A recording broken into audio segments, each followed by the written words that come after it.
working with the local church to take the hope of Christ to every student in the United States. This is First Priority.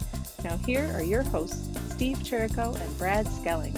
Welcome back to the podcast, everybody. My name is Steve Cherico, and this is my friend, Brad Skilling. How you doing? Good. How are you doing today, Steve? Good, man. Welcome back to the podcast. Thank you. Are you summer living summer? Living summer. Loving the heat. Lake? Did.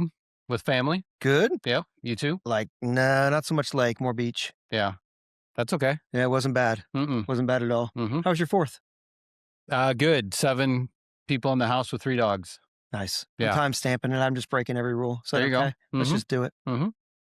Well, for those of you who've never been on the podcast before, we've got a special treat for you. But before we jump into that, it's normally story time for Steve, but we're jumping out of story time for Steve and we're going with story time with Brad. Yes. Bradley, tell us good news. The good news, it's not really a story. It's the numbers in front of the story. It's hundreds of stories. Hundreds of stories, thousands of stories, 12,517 stories, decisions made for Jesus this school year. Let's go. Final numbers are in. We want to celebrate that. We want to celebrate 1,644 churches partnering with First Priority this school year to lead 1,041. Well, there's 1,041 schools with the club. There were 1,169 schools. A lot of numbers. A lot of numbers. Well, and then almost 40,000 kids at our highest attendance week, which is just bonkers.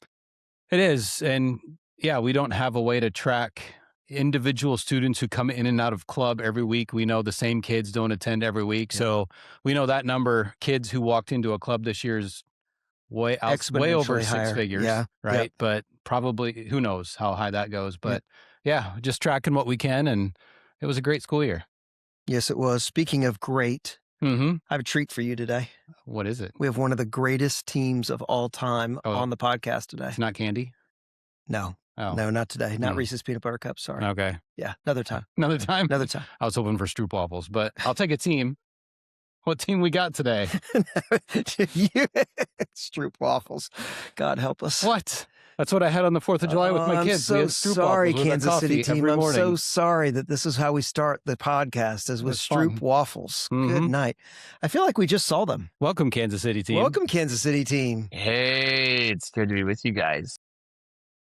Logan, why don't you give us a quick head count? Who's here? What's going on? Talk to us. Talk to us about your team for a minute. Who is this?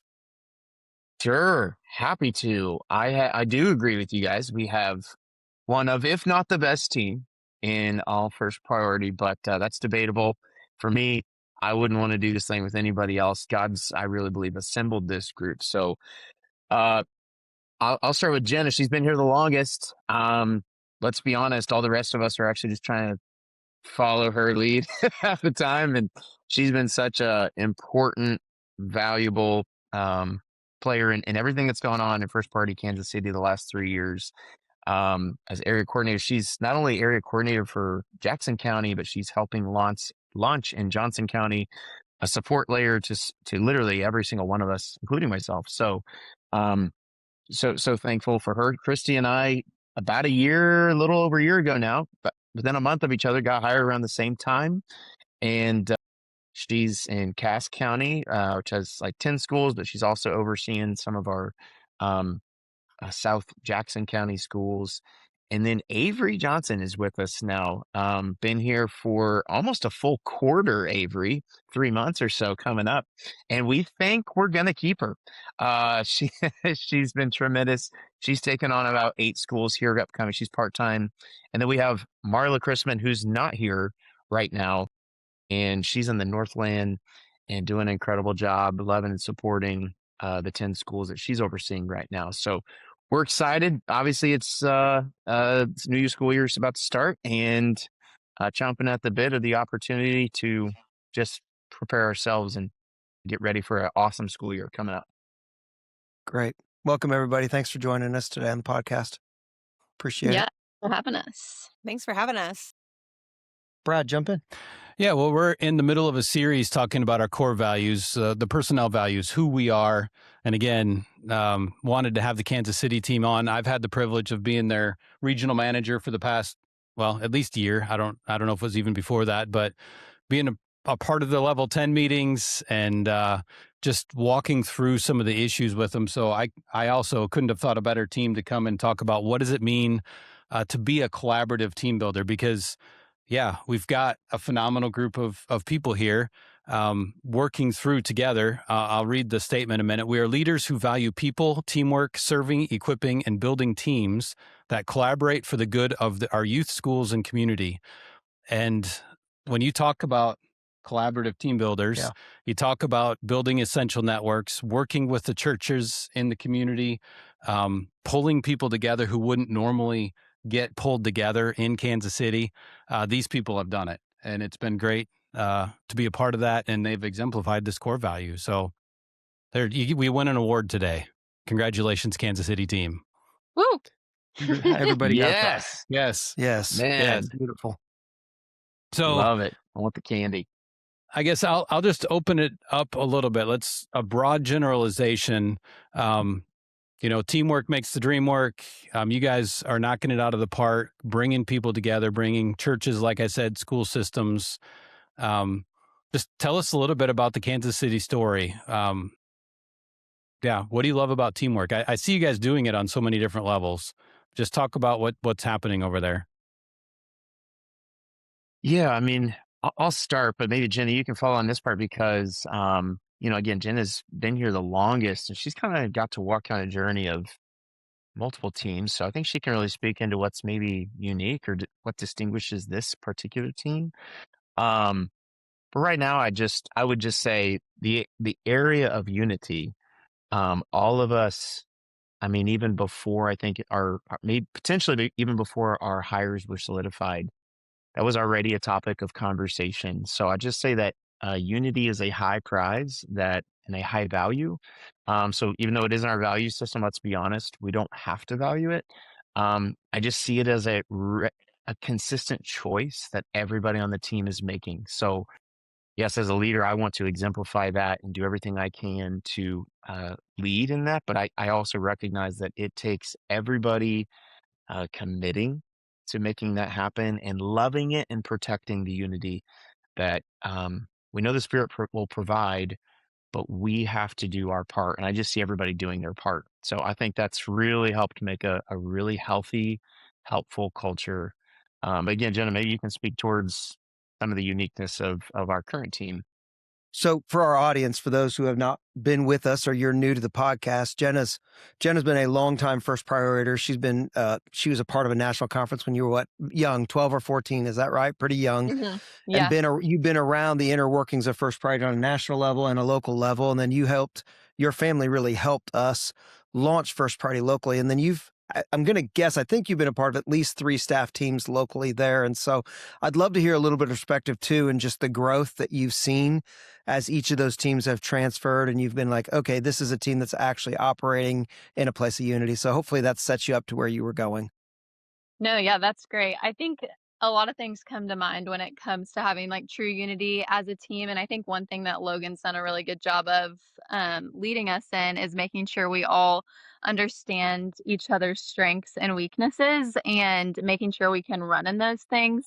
I think it's really easy, especially for me, I'll use myself as an example. I'm a pretty extreme visionary, pretty social, really fast paced. I'm not detailed at all. So if there's a detailed person on the team, like Kristi, she could easily get frustrated with me because why is Jenna just running and not thinking about all the other things that come behind that, right? But Logan has done just a really good job of all of us appreciating each other's strengths. And then with the being a collaborative team builder, hey, since I'm good at this, I'll take that off your plate. And since you're good at this, can you take this off my plate? And just being able to work together and being happy to do that so we can be energized by what we do versus having to be like, oh, like I have to go do all these things that I hate, which yes, there's going to be things that we just have to do, but ultimately being able to run in our giftings that we have. And I think the culture index has really helped us know each other's strengths and weaknesses. And then also the working genius as well.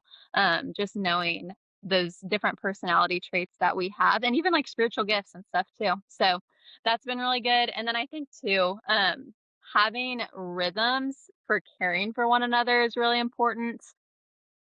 And knowing yourself to go, is this something that I naturally have or don't have? So if you're leading a team and maybe you're not naturally like a shepherd or pastoral, it's like, okay, I'm going to make sure that in our rocks, I want to have this many one-on-ones with my team. I want to make sure we have this many L10s in person together. Or I want to make sure we have one fun staff day together.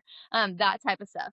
That comes really naturally to Logan, and so we don't really even have to put it in our goals and stuff, because just naturally he's going to have those things on the calendar to make sure we're communicating well as a team and spending time together, because he is super pastoral and a great shepherd. And so I think too, like that just goes back again to knowing your giftings and your strengths, because it's like, okay, what are my tendencies with my team? Is my tendency just going to be like, guys, we're going to run hard, we're going to go do our own things? And it's like, wait, I actually don't know what everyone's doing. Or is your tendency to be more like Logan and be like, hey, let's spend time together, let's wonder about what could be, whatever it is.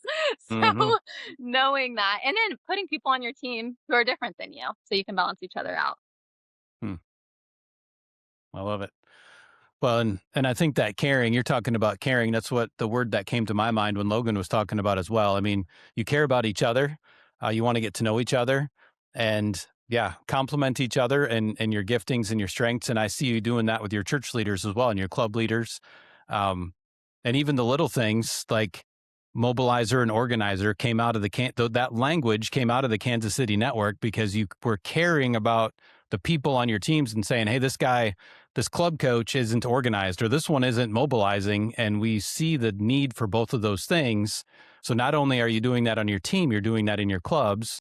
And that is collaboratively building up the movement of First Priority in Kansas City, because you care about the people, and that brings unity to what you're doing. So For sure. Yeah. I had told Logan, it was kind of funny, because I was like, whenever we're finding like two club coaches or club mentors to serve together on a school campus, a lot of times, our goal is unity. And so we're finding people from different churches. And I was like, I feel like I'm setting people up on blind dates and being like, you guys are completely different people, but if you lead together, it'll be great. uh-huh. So it's fun. I remember that L10 meeting. That banter was kind of fun when you were talking about setting people up on dates. Yeah. Yes.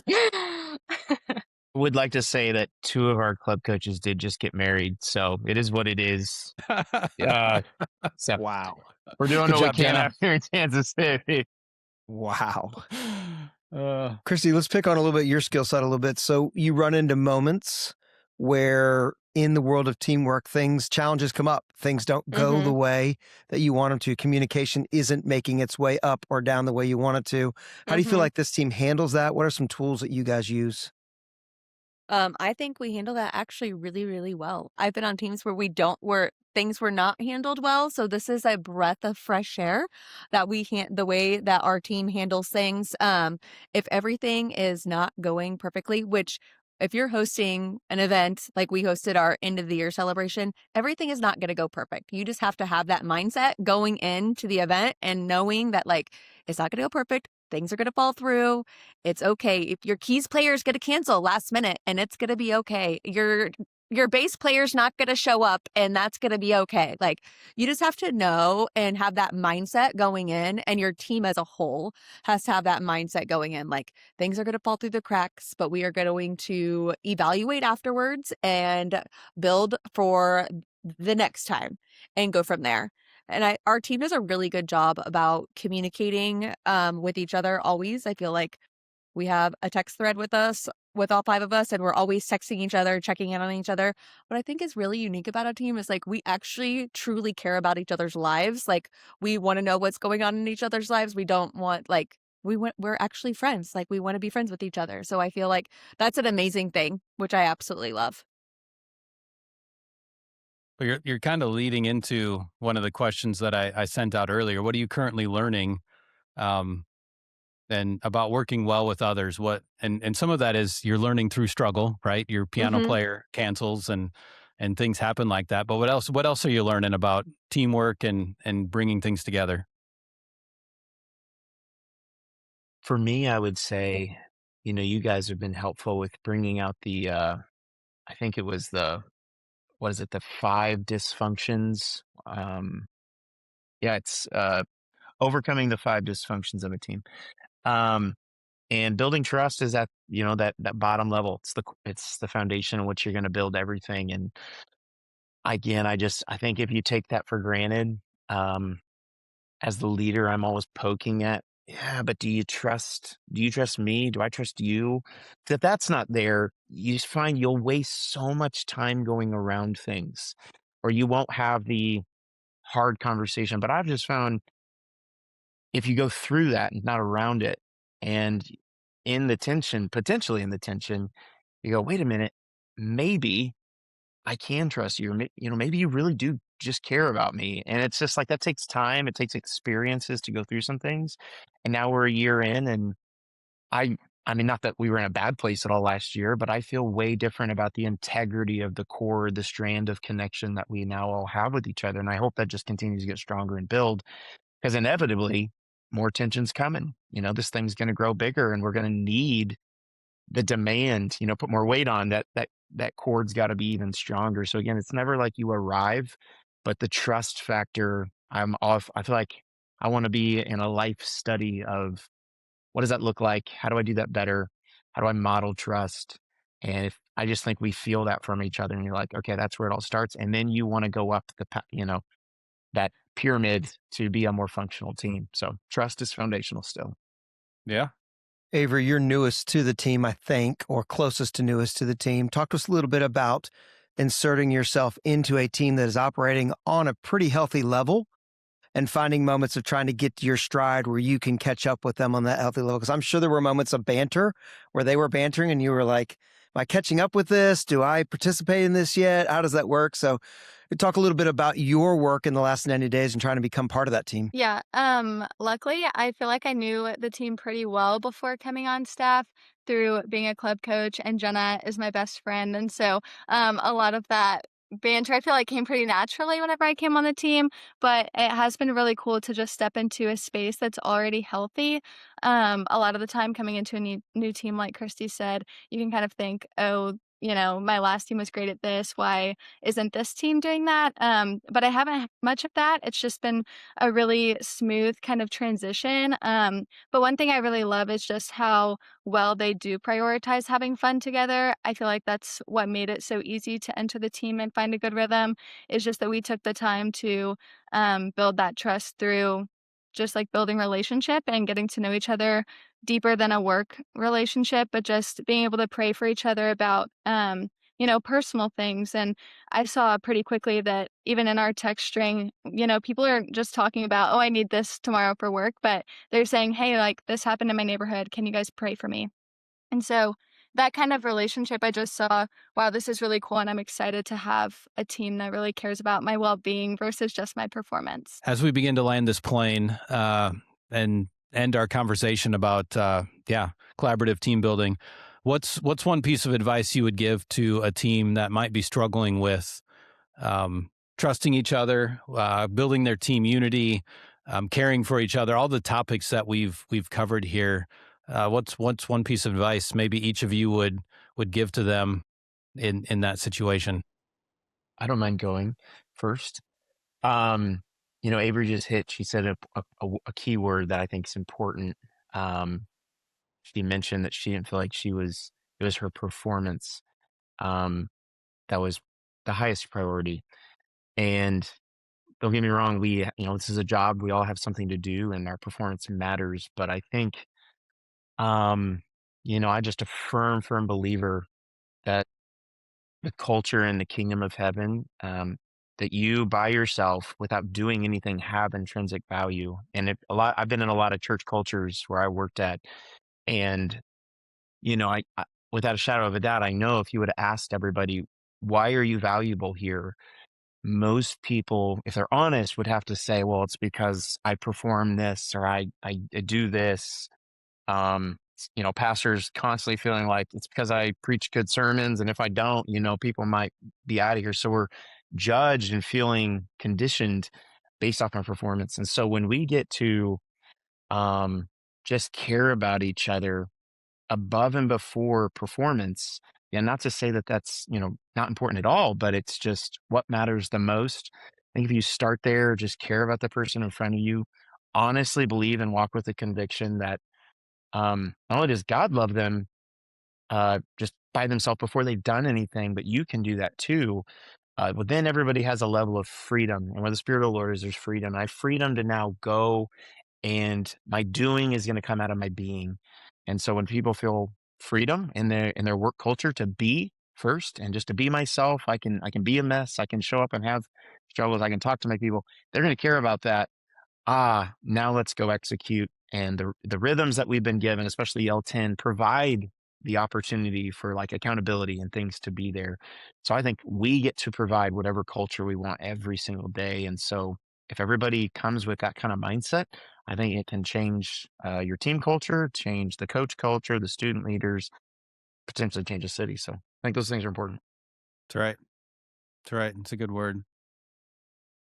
Yeah, I think the thing that comes to mind for me is just reflecting on what rhythms do you have with your team right now.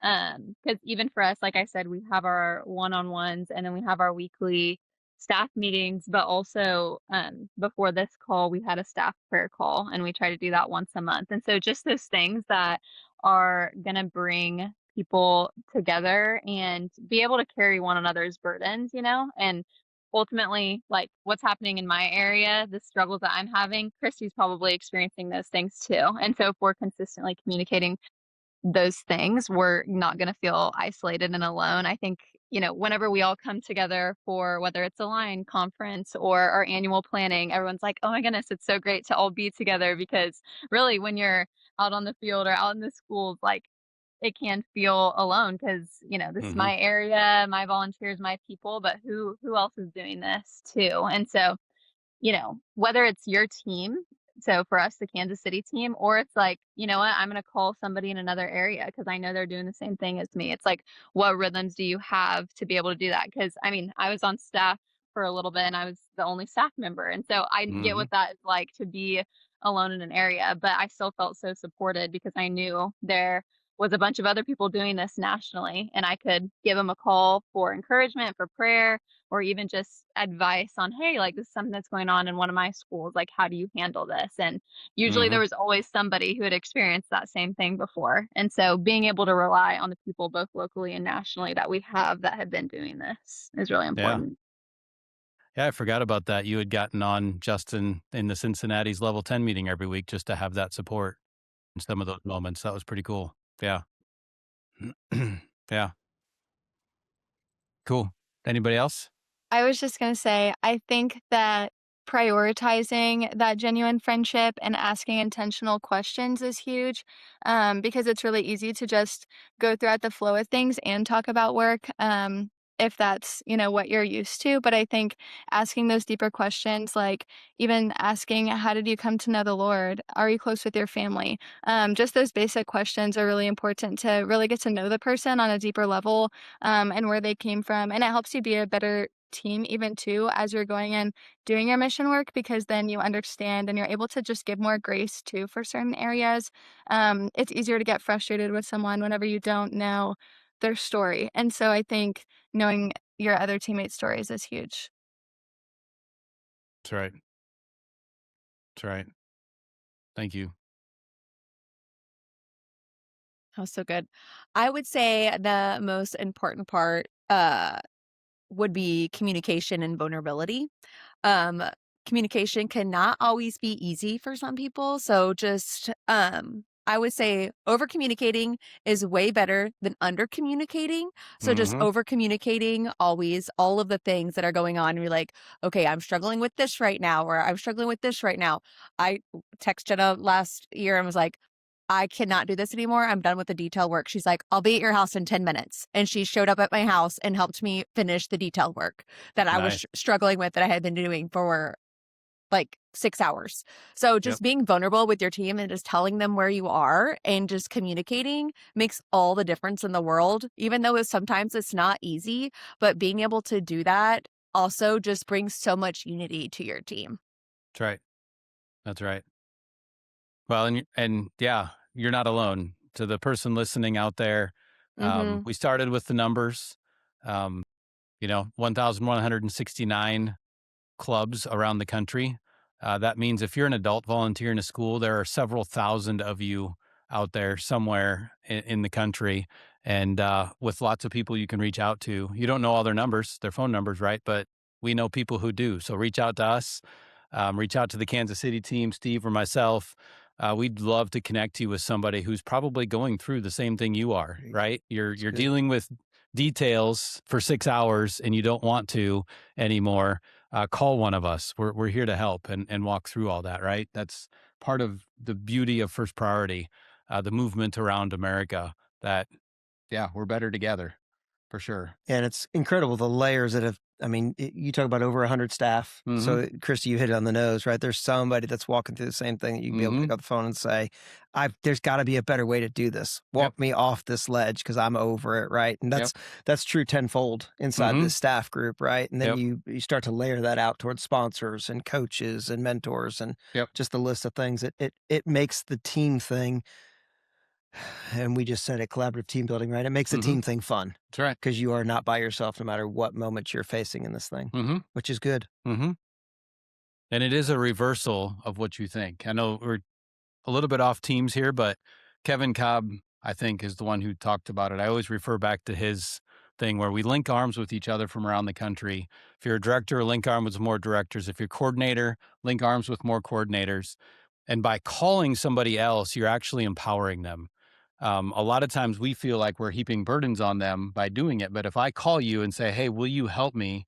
That means I thought you were smart enough to answer my question. And if I can phrase it that simply to say, hey, will you help me? You're like, oh, thank you for thinking highly of me. Right. And oftentimes we consider ourselves a burden, but it's actually the opposite. It's building trust. It's building trust. Yeah. What Logan said. That's good. It's really good. So, well, thank you, Kansas City team. Thanks, greatest team. Thanks, greatest team. Thanks, number one. Good job. Not greatest team at your team in the city, as in your team, the greatest team. Let's just bring clarity to that right now. I'm telling Kansas Ryan City Chiefs and us. Should. That's right. That's right. Thank you. Thanks for being awesome. Thanks for being on this podcast. And yeah, really very simply talking about and showing us what it means to be a good team. So. And whether you're a regular listener or your first time to the podcast, thanks for joining us today. Make sure that you like, share, all the good things that have to do with subscribe. Thank you on your local podcast platform, and join us again. There'll be more good content coming. Thanks for listening.